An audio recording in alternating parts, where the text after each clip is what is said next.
So what we've shown you so far is we've shown you the basics of motion, where you can select and choose. That's basic. Where we can actually begin to move a little bit, and it moves to us. Where it moves quickly and efficiently in a small piece of real estate, so you can have a big interface in a little bitty space. But really, what's the most natural interface of all? If I want to pick up my phone, the first thing I do is I look at it, and then I reach for it.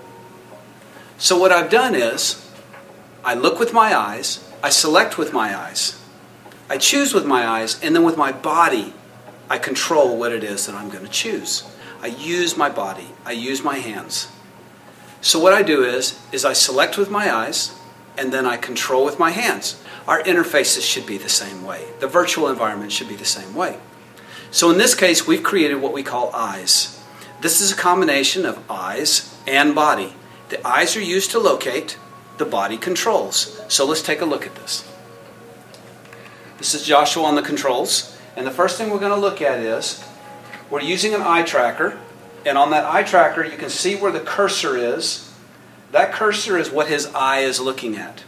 On this screen, if he looks in an area that is not active or doesn't have anything that can be controlled, nothing happens. But if he looks at an object that actually does have a submenu or has something that needs to be controlled, such as the control, you can see when he looks at it how the little planets come up, and it shows how that's actuating. So let's look back at the center of the screen now, and now he's going to show the body motion. So we're using a leap controller, but we can use soft kinetic, we can use any kind of controller, acoustic, thermal, infrared, capacitive, whatever it is. You'll see how his hand is actually being recognized, and you can see how it's distorting this field. That is sort of a gravitational effect. So now we're going to put the two together.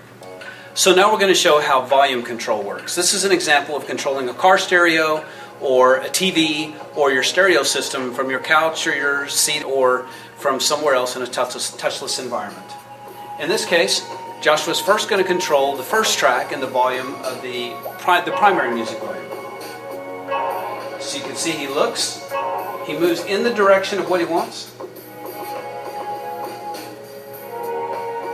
So let's pull up the second track.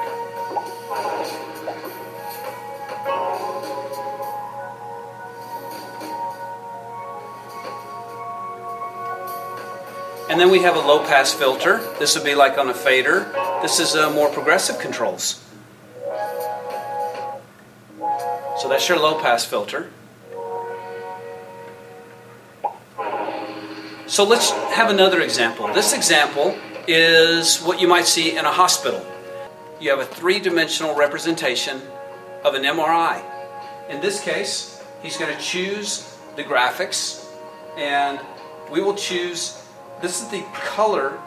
It's changing from blue to green. As he moves to the left, it changes the screen to blue. This would be like choosing which MRI you want to look at.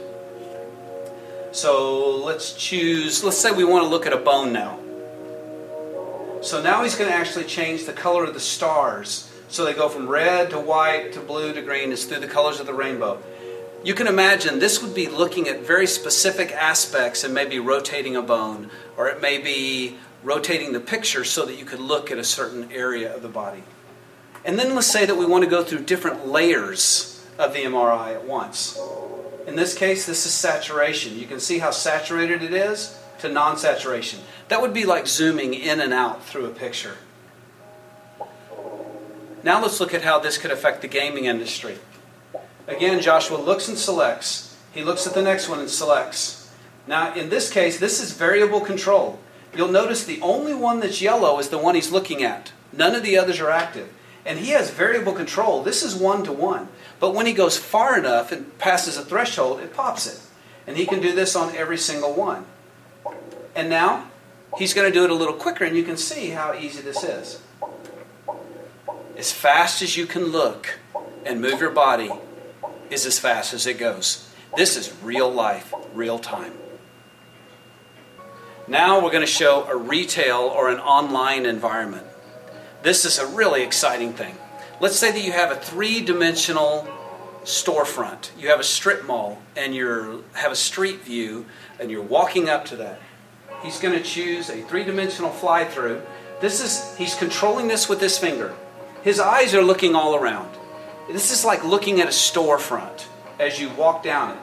And then you'll notice there's some objects that are going to come up. When he actually looked at what he wanted, he activated it, and now he can actually scroll through a document of an online store. He could change the color of a pair of shoes.